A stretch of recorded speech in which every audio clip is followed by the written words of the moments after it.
So I think what I learned from my past was actually no matter how bad things are or how bad you perceive them to be, you can still make a success, you know.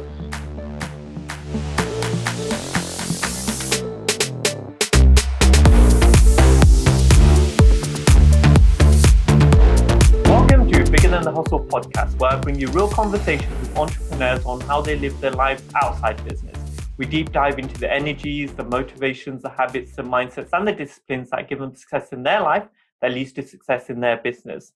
Now today, if you have an interest in going from corporate to running your own business, entrepreneurship, you have an interest in property, then I've got the guy ready for you. His name is Martin, and he's done all these things and more, and hopefully we're going to go into this in the conversation we have now. So without further ado, hi Martin. Hi Bhavik, how are you? I'm good, how are you? Excellent, thank you. Yeah, really good.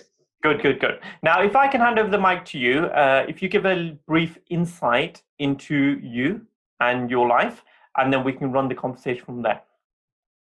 Sure, certainly. So I grew up as a youngster to a single mom on a council estate in Preston. Didn't have what you would call a privileged childhood by any stretch of the imagination. I just always had an ambition to work my way out of that. So I left school without any GCSEs. In fact, I left school very early. I think I was about 12 years old when I left school. I'm sure we'll dive a little bit more into that. But so I started working in the hospitality industry as soon as I was old enough, at 16 years old. Worked my way through the kitchen from commie chef and pot washer through to head chef. Then working with the same company, I became the youngest general manager in that company at the age of 22. And then I had a fantastic 15-year career as a manager with them. 14-year career with as a manager with them. Across different brands, different concepts. Had some really great times, but then reached a crossroads where I realised there's got to be more to life than what we were doing. We were having great success in the pubs that we were managing, but obviously they weren't our own businesses. At that point, we got a little girl who was 3 years old and just wanted a little bit more time, but also noticed that the sorts of places we used to like to go, which were the more premium dining pubs, we were always more into casual dining rather than formal, but the more premium pubs didn't really cater great for families. So we did a bit of research and decided we can't be the only ones that are feeling this. So back in 2017, we then took a lease. Well, we searched for a pub that we could lease, which got great space, a sort of premium kind of atmosphere. We found one with the help of the brewery. We did an extensive refurbishment on it, and we opened our first premium family dining site, which is the Stag's Head over in Goosner. That was really successful for us. We've won 2 awards there. We won the Star Pub Awards Most Family Friendly, which was great. And then one that meant even more to me than that, because it wasn't just inside our industry, was the Lancashire Food and Drink Awards, Best Family Dining Pub as well. So that was fantastic. September last year, with the business being just over 2 years old, we decided we'd got a lot of eggs in that one basket, and maybe it was time to diversify a little bit. So I did some formal property training. I got a couple of buy-to-lets from previous, but only the 2. Took on a mentorship through Progressive Property with Kevin McDonald, and then that's allowed us to launch our property business as well.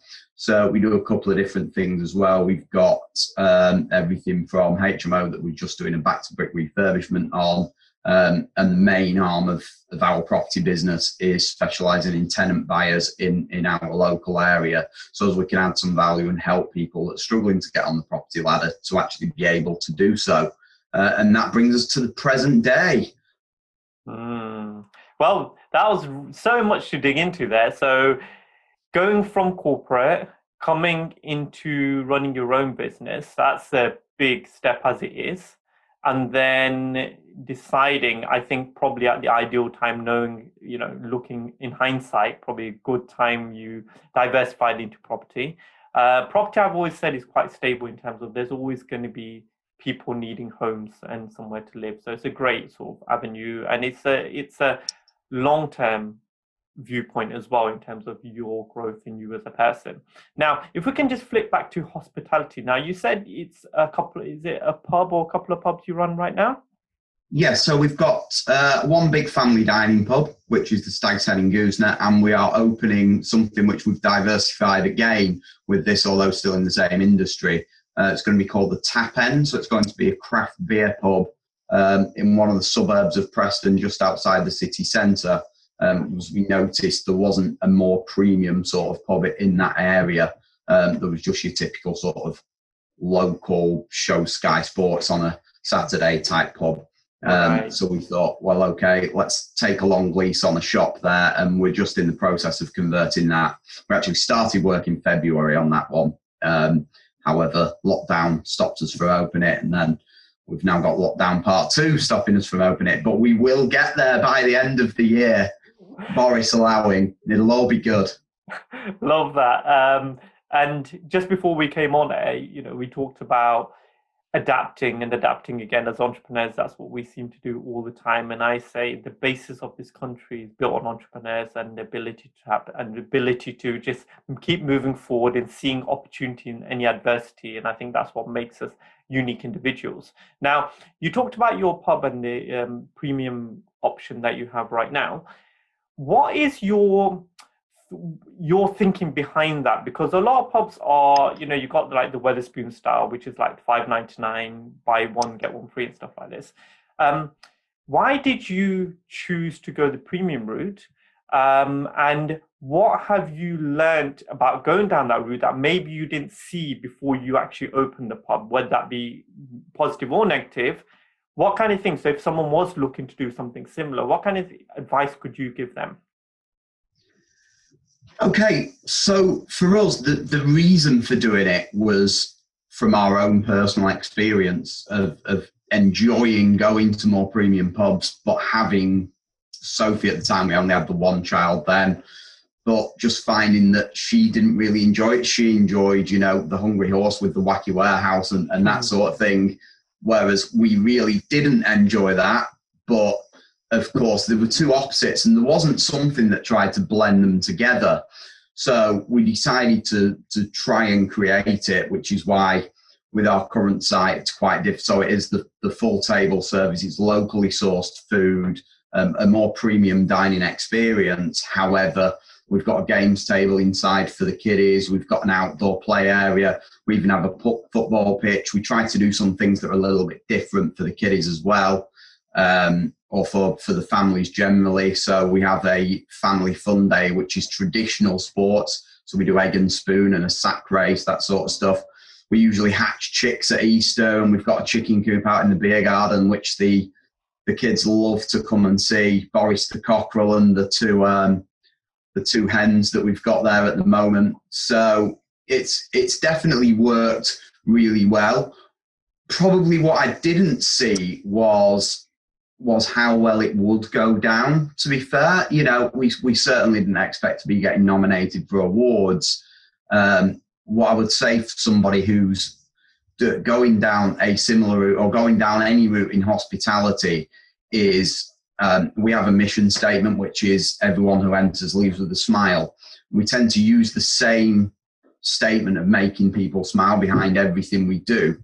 So especially in hospitality, you spend your whole day impacting people's day, and we spend our whole lives doing the same thing, even just in the shop, just going to the supermarket, whatever. And I think you've got to truly believe that if you're going to have an interaction with someone, then try to make them smile after the interaction. So always have a positive impact. And by doing that, it's allowed us to grow a pretty successful business, COVID aside, of course. Brilliant. Now, I love the concept of smile and happiness. As I've got older, I use that as a metric for a lot of things I do now. Does it make me happy? Does it make me smile? Or is it something that I'm doing because I feel I have to? Or is it because it's something I'm doing because it makes me happy? And that seems to be a really good metric in terms of my life, judging the activities I choose and the people I choose to spend my time with through that metric. And it seems to work. And like I said, if you can incorporate that into your business, so you're running that day to day, and that's part of everything you do, I'm sure it drips into your life as well, right? Because you have to believe it within your soul and your heart for it to then permutate through into your business for people to see that. Because I always go on feeling. So what I mean by that is someone can smile but be unhappy, or someone can be really happy and they give off an energy, and it's your sixth sense that picks up that energy, and they know that this person is just vibrant and they're happy. And that if that permutates through your business, through not just you but your staff, and because you are in effect the leader, but the leader then shows how to drive the ship or lead it through sea, even through choppy waters. If there's a happy leadership team, that will feed through all your staff. Isn't that correct? 100%. So going back to my times working in the corporate world, and I remember very clearly a team meeting that we did to relaunch after a big refurbishment at the pub that we were running at the time. We were working with a brand called Chef and Brewer, which a lot of people may be aware of, now owned by Green King. So I remember really vividly this team meeting and wanting to get across the point of why we could be better than all of the other chef and brewers, not just our competition, but just really be the best of what was at the time the best brands that Spirit, who owned the company then, were. And we looked at everything and said, well, the menu is the same in every chef and brewer. There's no difference. The food is the same. The drink range, it's the same in every single one. So the decor, basically the same in every single one. So if your products are all the same, your buildings all look the same, then there's only one thing that makes the difference, and that's the individual, and that's the people in there. So yes, you're selling the same product, but it's not about the product you're selling. It's about how you make the people feel when you sell them the product. If you're talking about selling a product, of course, I mean, in hospitality, it's a whole package. It's about being able to adapt to the different types of guests. If you've got someone coming in for a business meeting who wants quiet lunch, they're going to have really different needs to a family that are coming in with young children. And it's about being able to tailor your offer and that guest experience or customer experience, depending which terminology you prefer to use. It's about being able to tailor that to the situation. And I do think that if your team understands that they are the only thing that makes a difference, to quote something we said earlier, is people buy from people. It's massively true, but people also work for people rather than organizations as well. So I think treat your team well, they'll treat your guests or your customers well. Your customers will keep coming back, and that'll treat yourself and obviously your investors well by return. Now, something you mentioned as well there, you talked a lot about your time in corporate before venturing down the path less trodden in terms of entrepreneurship. Now, my journey was a little bit different to yours, and I can see some benefits into what you were saying there. Now, when I started, after I finished my degree and finished my master's, I went to London to work in corporate. So I worked for a satellite company and worked there for 6 months. Loved everything about it, and I learned so much, but the one thing I didn't like was the politics of people having to get on with certain people, or you like someone because they're at a certain position, things like that. My stance had always been, I work hard, I get on with people that I feel I want to get on with, as opposed to people I feel I have to. And therefore I lasted 6 months, and then I moved out and set up my own business. And then last 20 years I've been doing that. Now, from what you've just said there, it seems like you've gained a lot of experience and a lot of knowledge from being your time in corporate that you've now transferred through to the entrepreneurship side within your own pub, and then adapt to put your own, veneer on top of it or your own paintwork onto it, to then say, these are bits probably I didn't like, so I'm going to adapt that, but there's so much I've learned that I can transfer into this. What advice would you give for someone that maybe is looking to start their own business that doesn't have any corporate knowledge, or someone who has corporate knowledge that wants to transfer into business? Okay, ultimately, the first thing is I would definitely recommend you go for it. If you've got the corporate experience, fantastic. That's worked really well for me. Because, the big companies out there do a lot of stuff really well, but they're generally quite slow to react. In all honesty, to speak from a corporate pub point of view, we could break it down to something really, really simple about a dish that doesn't sell well. If you've rolled it out across 300 restaurants, then there's a lot of background work that's going to go into refreshing the menu. Now, this is taking it down to a really basic level. Of course, in your own business, you can react really quickly. You can rewrite it almost at a moment's notice. If you don't have the corporate experience, then that's not, the corporate experience, should I say. It's not really an issue, to be fair, but what I would say is do learn what you want to be doing, understand the problem that you can solve, because all businesses, regardless of what they're doing, whether it's property, whether it's selling sofas, furniture, they're all just solving a problem. So if you understand the problem that you are solving and who you're solving the problem for, you solve the problems, and then, as I would love to say and would always like to say, and you make people smile while you're doing it, then you're going to be successful. Don't chase the money, chase the solution to the problem, and chase the making people happy. And once you've done that, then, the financial success comes very much as a byproduct of that. It's so true you say that. I do a lot of mentoring young people. So these are 18 to 21-year-olds that are in the Peach Jones Enterprise Academy. So they're already thinking of an entrepreneurship route.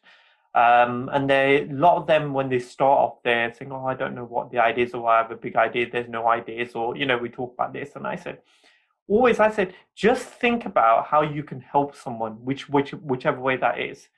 Once you know how you can help them, then say, this is the way I can help you. And then if they want to pay you for that, in effect, that's what a business is. You're helping someone that may not know how to do something, or they may know, but they don't want to do it. If you can provide a service or a product that can fulfill that, there's your business. And it's that, conceptually, that's your base, isn't it? Everything else that comes from that, then later, that's cool. But if you just want to start something, even just knock on your neighbor's door, say, is there anywhere I can help you?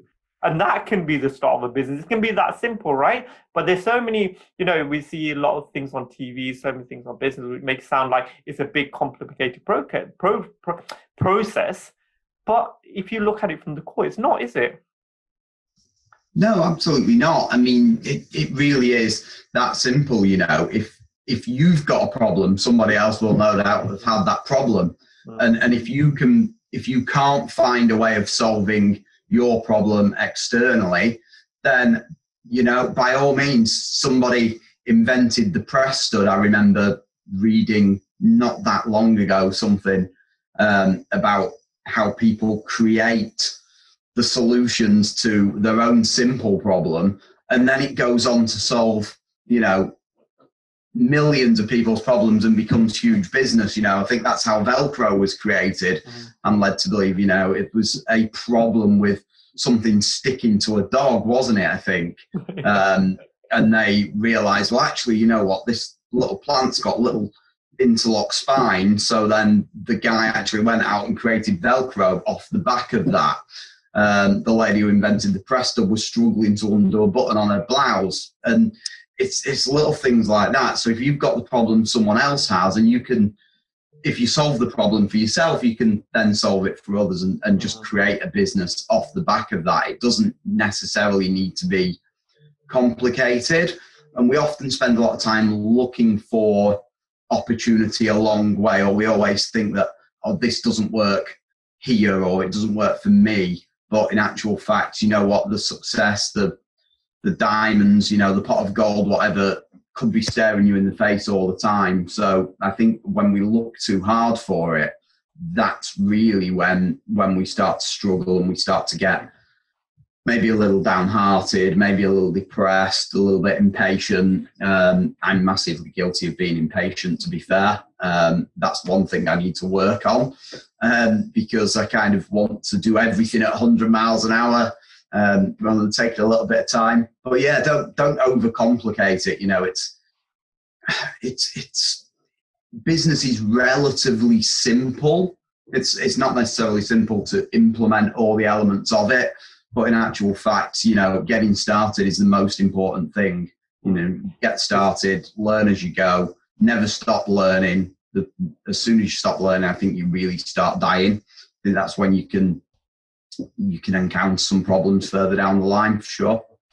And like I said, it's simple, but it's not easy, right? And that's the bit, like I said, so all the hurdles which you talked about, so mindset, environment, noise outside yourself, sometimes you're your own worst enemy in terms of just going out and doing something. So much overthinking, so much analysis paralysis, just overthinking everything, whereas just taking the first step normally leads to the second step and the third step. But if you don't even take the first step, then the second, third step are never going to happen because you're just overthinking the first step. So I find, you know, the micro step method probably works best for me in terms of just pick one thing and start. Whatever that is, and then you seem to start moving. Now, something you said in your introduction, and I'd like to go into this a little bit more. Now, in hospitality, obviously, going out to restaurants. So my kids, I have two kids, a daughter that's 14 and a son that's 10,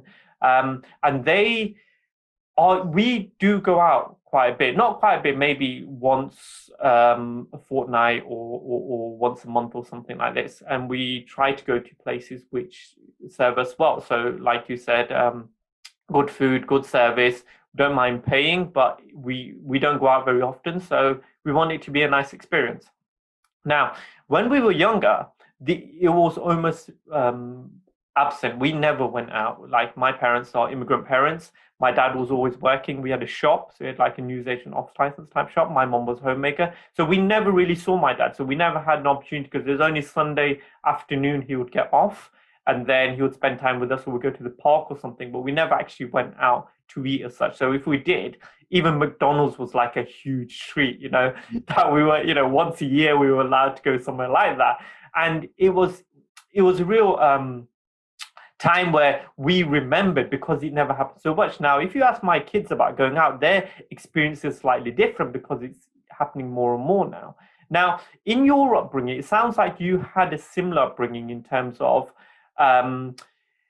we weren't given everything in our hand. We had to work things out. You know, my dad's view was always, you know, we can't afford certain things and we can't have certain things. We can if we worked hard for them, but it's not just going to happen. You have to put your head into it. You have to put your mind into it, and it happens. We were never given, you know, the latest Nike Air trainers. We were never given, you know, the best clothes, etc. You know, those £5 trainers from the supermarket will be fine. Just wear them until they wear out, right? So that was the mindset, you know, the immigrant mindset. And I'm so glad that we did go through that, because it's funny now we look back at it, me and my sister and my brother laugh about it, but there's so much of that we take on in terms of grafting, hard work, keeping your head down, and adversity, you know, how to deal with that. So what kind of sort of things that did happen to you when you were younger with your upbringing, and how does that translate into how you are as a person today? I think quite a lot. So childhood was, I suppose, pretty tough. You know, it was, my mum was single parent. She had some physical disabilities, and then she also suffered with quite poor mental health, which only came about as I got a little bit older, sort of, you know, more high school age. So it was simple things like, you know, we didn't have carpets on the floor, for example. That's something that we would all pretty much take for granted these days, but we didn't. I mean, she had, I think when I remember back, and I remember recent conversations about this, she had about £7 a week spare after paying the bills, and and that was it. So yeah, we didn't go out eating regularly and what have you. Of course, my dad wasn't around then. I've built a relationship with him since, and I do get on with him now. But between the ages of, well, almost birth, being a baby, and 18, I think I only met him twice in that period of time. So for me, I think, school was never great for me. I was a very shy child. My mother was massively overprotected. I love her dearly. She's a fantastic woman who's taught me some amazing things about what it is to be human, to be perfectly honest. She really has. But she was very overprotective. If I got a cough, oh my word, he's got a whooping cough. If I've got a cold, oh, it might be pneumonia. You can't go to school if you've got stomachache. I really wish she'd have said, no, Martin, get your ass out of bed and get to school. But she didn't. She was, oh, you poor baby. And now that's sort of, I look back on that, and I'm thankful for all the love that I was given. I really am. But I do think, I suppose where I am now is great. I do sometimes think, where could I have been actually if I'd have had more of a kick when I was a child, and I mean, like I say, a young child. So I didn't, you do your options, I think, at year 9. These days, I didn't even do that. So after my second year of high school, I didn't attend another day of school. Obviously, that would never happen these days. So that's one thing that I would say I'd change. That's probably the negatives, shall we say, from my childhood. But then, is it really negative? Because what I learned was, the only way I'm going to get out of this situation living on this council estate, when I bought my first car, it was broken into the first night that I owned it. And, I absolutely hated it. I'd go to the local shops and get beaten up by one of the local gangs because, I was the weedy kid. So I realised as I when I'd started my sort of working life, which was probably around the age of 14, started delivering Betterware catalogues, for plastic containers and stuff and what have you, and did a couple of paper rounds and what have you. And I realised the only way I'm going to get out of this situation is with hard work.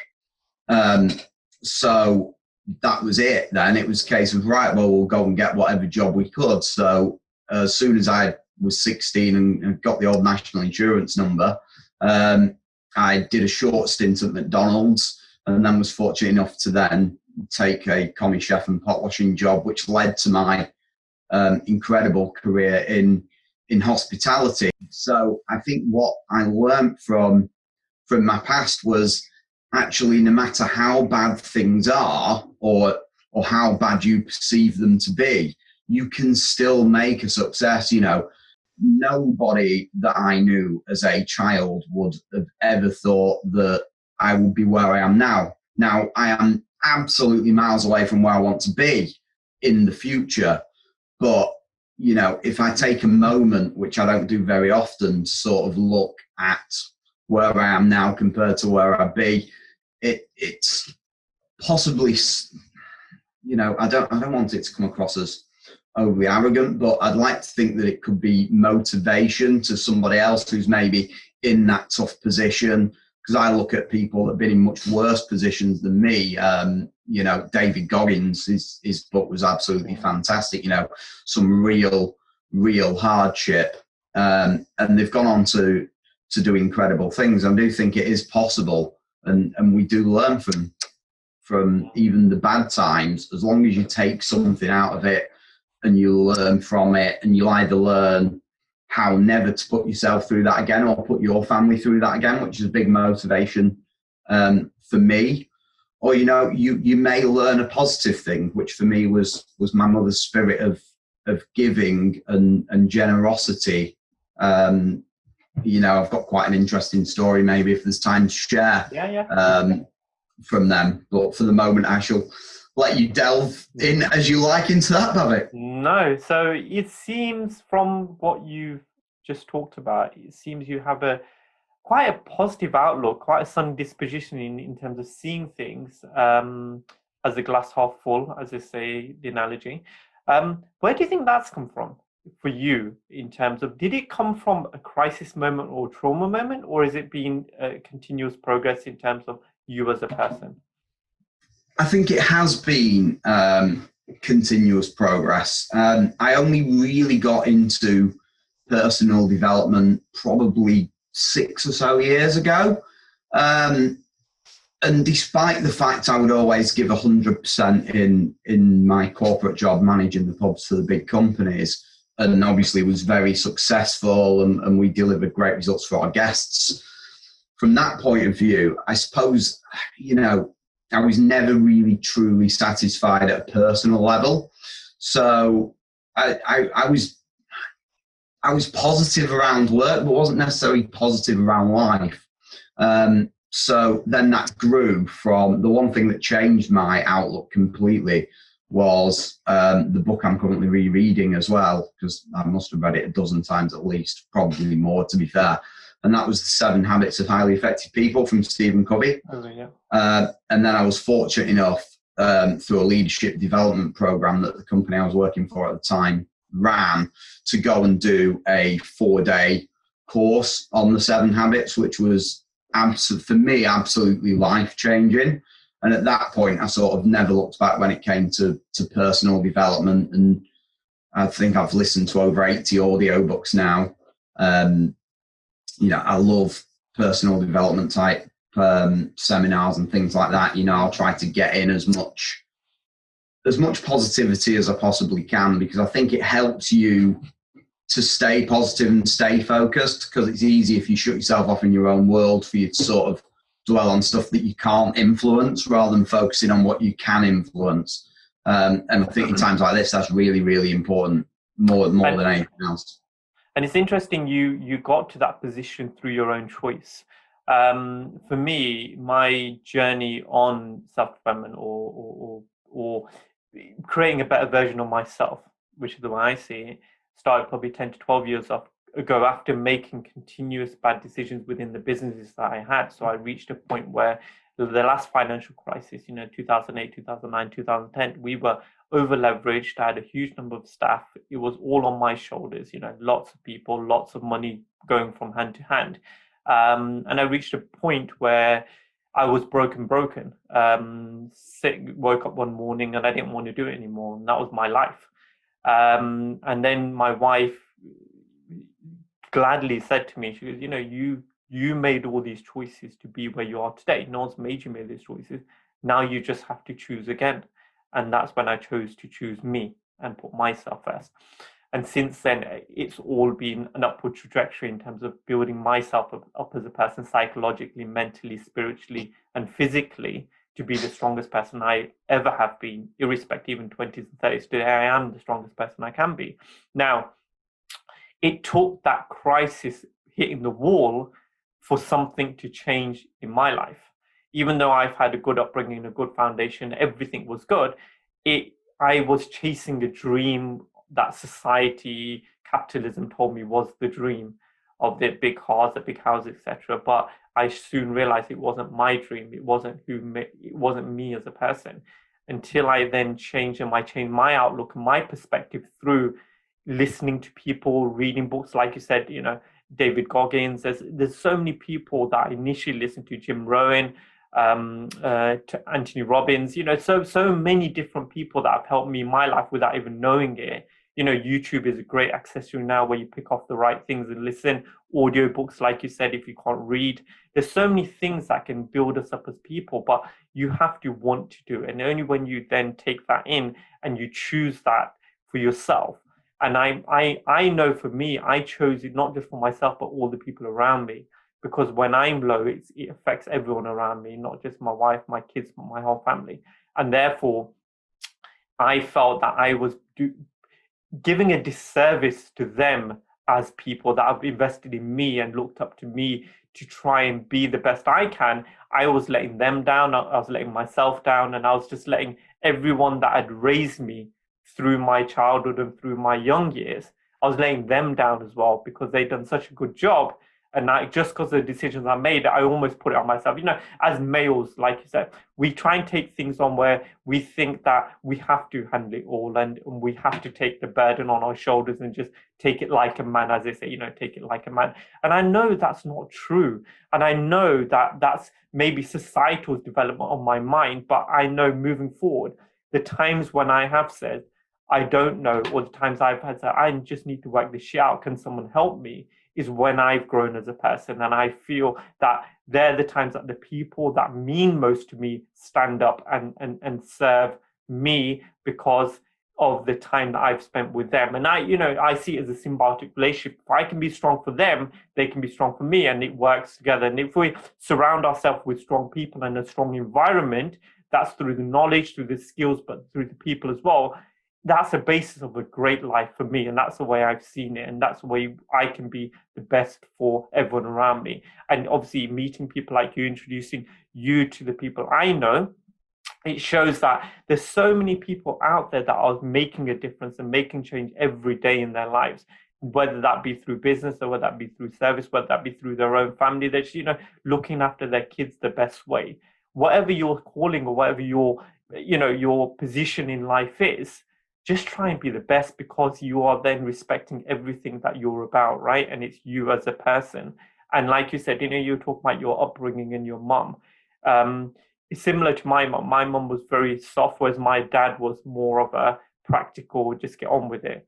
And having both sides, I think, really helped, because now it's, with my kids, I'm more of a, like you said, if my daughter says she's ill, I'm like, oh, it's all right, just get up, let's change something, let's do something. Whereas my mom's always like, no, just stay in bed, you're all right, the softly approach. So moving forward from that, you've seemed to have sort of had made an interesting decision last year, which was great now, considering the situation with hospitality and lockdown, etc., to go into property. Now, first of all, where did this thinking come from? And how did you just sort of go into that without really knowing much about it, or did you know much about it before you started? Okay, well, I didn't know a whole lot about it, to be fair. I had two single lets. One was everything that you should just not do. Basically, I bought new build, off-plan apartment in Preston city centre in 2007. That was the worst possible decision. And I just had a small 2 up, 2 down terrace house, and I've just, because of the bad experience with the flat, which obviously was massive negative equity, wasn't in a great place, as a lot of new build leasehold blocks that were around 2006 2007 time did end up in a pretty dark place, to be fair. So that put my aspiring property career on hold, because when I bought that flat, that was actually sort of my plan B at the time. So I was still younger. When we bought that flat, I was probably only 2 years into my pub manager career. I saw it as a great way to diversify, because I'm living above the pub that I'm managing with Rowena. And it's like, well, actually, you know what? We wait, the value goes up, we remortgage one, we buy another one, the value goes up. Of course, this is going to happen forever, because, historically, when you're young and naive, 22, 23-year-old-ish, 26-year-old as I'd have been in 2008, you believe that, because that's what you've seen happen historically. So obviously it didn't happen like that, and the market went a bit pear-shaped, as we all know all too well. So I just concentrated on my career, basically. And then when I got to last September, it was very much a case of, okay, this business is doing quite well, we're starting to grow it.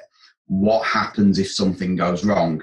Now, for no moment in time did we think we're going to have the absolute car crash that we've had with COVID. That just wasn't remotely. But, we thought, what if something did happen? What if, the pub burnt down, or whatever it may be, all our eggs are in that basket. apart from these 2 little single lets that aren't generating much income. So I said, well, what else do we know?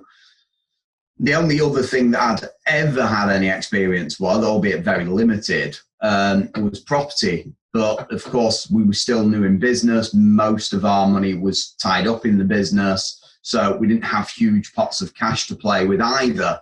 So I decided to do a bit of Googling, a bit of research as you do. I stumbled across Kevin McDonald's No Money Down property investing book, or audio book as it was. So I listened to that, and there was a few little triggers in there that for me thought, actually, you know what, I can do this. There's some things that kind of step over from hospitality. So, you know, if you can find a better way to solve somebody's problem or, you know, add some value, then maybe actually there could be something to it. So I did Kevin's 3-day course, and then signed up to his mastermind, and it's gone quite well so far. We've done a variety of things, from simple cash purchase that's going to be a back to brick refurb to a HMO and then refinance, all being well with the mortgage lenders these days. We've got the lease option, we've got tenant buyers, and completing next Friday, we've got an EDC as well. And we've also got rent serviced accommodation. So we've diversified quite a bit. Of course, the thing is, it takes a little bit of time to start getting the cash flow coming back out. When you've done a refurb, or, you know, you've furnished an SA unit or whatever, you've got that little bit of time to start to recycle it. But generally speaking, you know, if it hadn't have been for sort of that moment of realization of going, oh, all our eggs are in one basket, then, you know, things could be very different right now. So, and I'm very fortunate that we sort of had that light bulb moment back then. So part of that was just wanting to grow. You know, we've got this one business that's doing really well, but what if we expand? Not only are we protecting the fact that we've got all our eggs in one basket, but also, you know, we're currently limited by what that one business can do. You know, what could we achieve if we had multiple businesses that were performing well? And hopefully they will do. And well, we're pretty determined to make sure they do.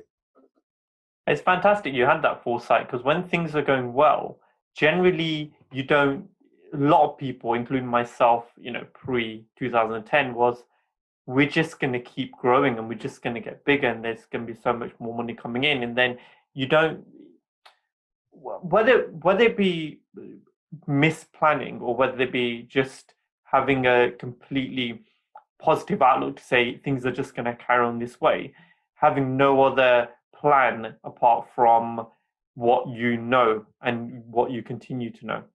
Now, with the property, if someone was looking to get into it themselves, anyone that's listening, what type of person should get into property or can get into property, and what kind of person do you think it's not for?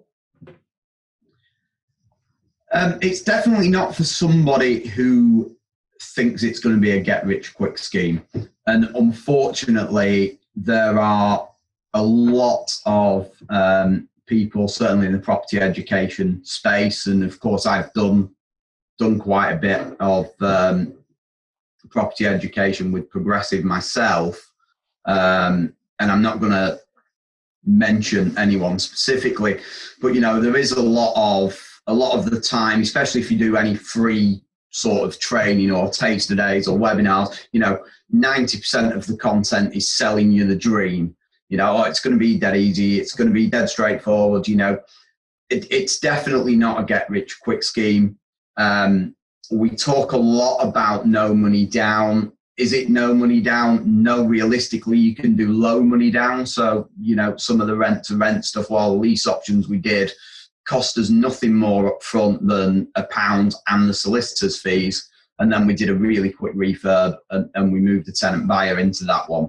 But obviously there's still some money. Now, it doesn't have to be your own. Of course, you could find a joint venture partner, a private investor, and do it that way. But there is some money. So don't go thinking it's going to be easy. Don't believe all the hype. It is hard work, but it's also rewarding. And if you get it right, then it's possibly a way that you can grow some wealth in a quicker way possible than using certain other businesses or avenues.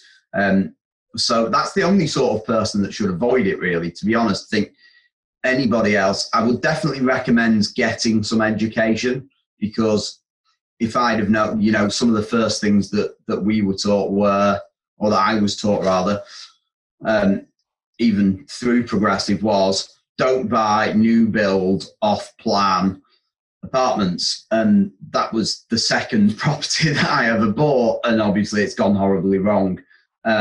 So I do think getting some education, but don't just believe all the hype. Speak to other people that have done some education. Try to get a balanced view. There's a lot of guys out there, there's a lot of people that are just trying to sell you the dream, trying to sell you the next course. Like I say, I'm on Kevin McDonald's mastermind. I found a lot of value in that. Some people may have a different opinion. I'm sure there's guys even getting value out of people that have had a lot of negative press, such as Samuel Leeds. There's still going to be two sides to that story. I think the most important thing is, if you learn something, actually implement it, do something with it. Don't go and learn something and then do nothing with it and say it doesn't work. That's quite a key thing. And I do hear a lot about that. Even people that I've sat on training courses with, that you've come back and do, it's not working, it's not okay. Well, what have you done? Well, nothing. Right, okay, well, that's why it's not worked. So, yeah, in a nutshell, that would be my advice. And it's interesting, the last point you just made. My wife always says a lot of people do shelf development as opposed to self-development. So they'll read all the books, but actually do nothing about it. And like you said, unless you're willing to eat, sometimes it's just taking that one thing and moving with that, trying it, seeing if it works, it doesn't, and then trying something else, right? But listening to 10 things and doing nothing, you're still in the same position, aren't you? You might have the knowledge, but without the action behind the knowledge, there's going to be no change or no outcome to anything in your life. Now, we're talking about change, outcome, progression. You mentioned something earlier, you touched on earlier, that you have an idea of where you want your life to be. Say, let's fast forward 10 years now. Where is that going for you, and where would you like it to ideally be if things go to plan? Okay, yeah. So I did an exercise fairly recently, certainly within the last 12 months or so, it would have been done, which was to write out my perfect life. I actually have it on my office wall. Just I'm not going to read it all to you, but we do have it there. And I read that as part of my morning routine every morning to keep me focused. And I set that at the perfect life to be achieved by age 50. Now, that is a stretch.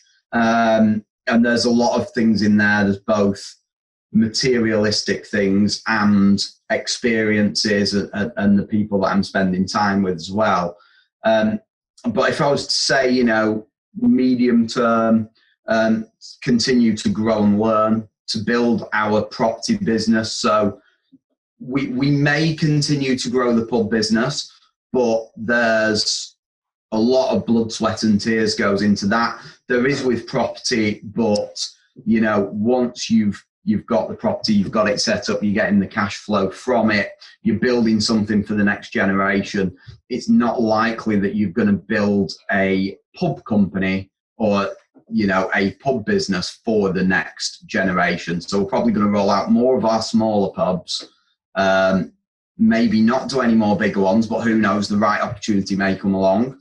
But really grow, really focus the property business and just continue to focus on that adding value. So whatever business we end up in, I am actually working on launching a new one with a friend of mine, which is going to be a subscription-based business that's based entirely online. That's something that I've got. It's in an industry that I have some knowledge of, but subscription business isn't something that I know anything about. So it's going to be interesting to see how that goes and how that plays into our future as well. Mm. It's really good that you write things down as well, Martin, because when you see all the time, you're building your subconscious, aren't you? You're feeding it into there and letting that do the work while your conscious mind deals with the day-to-day things. Your subconscious is then pointing out situations or opportunities that lead you in this direction without having that written down or without having that plan. It's almost like the brain will filter certain things out that may be an opportunity that you don't see as an opportunity because you've never told your brain that you want this to be an opportunity, right? Yeah. In the future. So it's brilliant seeing all the time and right. And there's something I find quite visceral about writing things down as well. I know a lot of people do text messages and they, very quick things. Now, last week I've started writing, so I want to write a book. So I've started every morning, spend an hour, and the old school pen and paper rather than a laptop. And actually, I've got a note journal that my wife bought me, and then I just write in, and I love it. It just gives me time by myself, get my thoughts out on paper, and just be at one. In that old school way of physically writing on a page, I don't know, there's something that I really like about it. And that seems to be a dying art, obviously, these days. It's like using a phone to make a phone call, right? It seems to be a dying art. But there is something that, you being assimilation to me, that when we grew up, there's so many things that I'm glad we grew up organically because we didn't have so much technology, but we did things like play outside, go missing for a whole day just in the woods or whatever. And we were allowed to make mistakes and fall over and stand up and grow from it quickly. Whereas now it just seems to be hypercharged, everything's on. Or it's like my 10-year-old son doing Photoshop, doing some of his remote Photoshop. I was like, wow, that happens at 10 years old. That took me 20 years to even get to that stage, right? So it seems to be sort of fast forward, but I guess that's the way it is now. Now, at this juncture, mine, I'd like to thank you. Thank you for giving us some insights. Thank you for being the person you are. You seem to be really positive energy. I'm sure the listeners that have been listening today or watching today can see that and feel that. So, and really thank you for your honesty as well, because I think we need more of that in the world.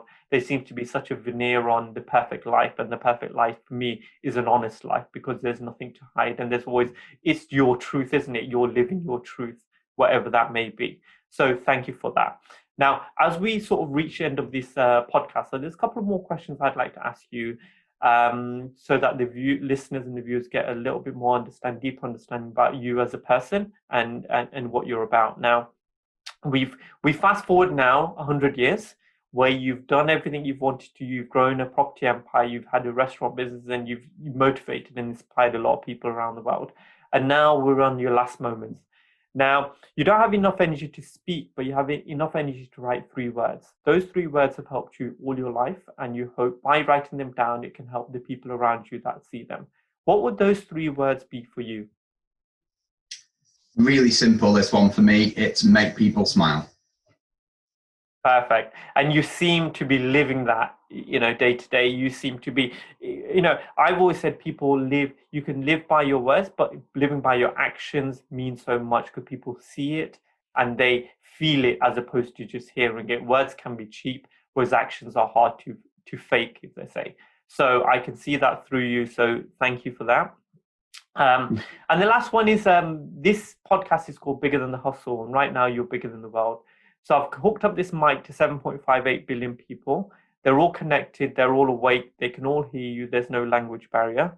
So if I hand this over to you for the next 30 seconds, what would your message be to the world? Okay, so my message will be that wherever you are in your life right now, whatever position you find yourself in, you can do more, you can do better, you can still achieve the dreams that you want to achieve. You can ensure that your past doesn't define you, which is a really important thing that I believe. I would say keep learning, keep growing, keep implementing the things that you learn. Don't ever let fear rule you. And most importantly, be thankful for what you have, but never stop pushing for what you want. Perfect. Thank you so much, Martin. I love the end of these because it just shows the thought process behind you as a person, and it brings out all that positivity. And like you said, don't let your past define you. because we are not who we think we are. We are who we want to be, and we can be, and we can choose that. It's a choice every day. We just have to decide and move forward. And I've learned that, and I'm sure you have as well. So at this juncture, again, I'd like to thank you, Martin. Is there anything else that you'd like to say before we go?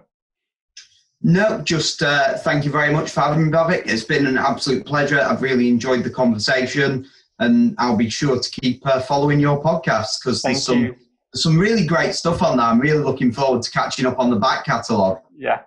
Thank you, sir. And there has been some awesome guests as well. And like you said, I'll add you to that list as well. So this will be coming out this week. So you can push out to anyone you feel that would benefit from hearing our conversation. So at this juncture, I'd just like to say, big thoughts lead to big ideas lead to big actions, and big actions lead to a big life. So keep thinking big. Until next week, goodbye. Like everyone of my generation, YouTubers are basically the only thing I'd watch. And I'm kind of watching them kind of absolutely kill the social game and really build communities.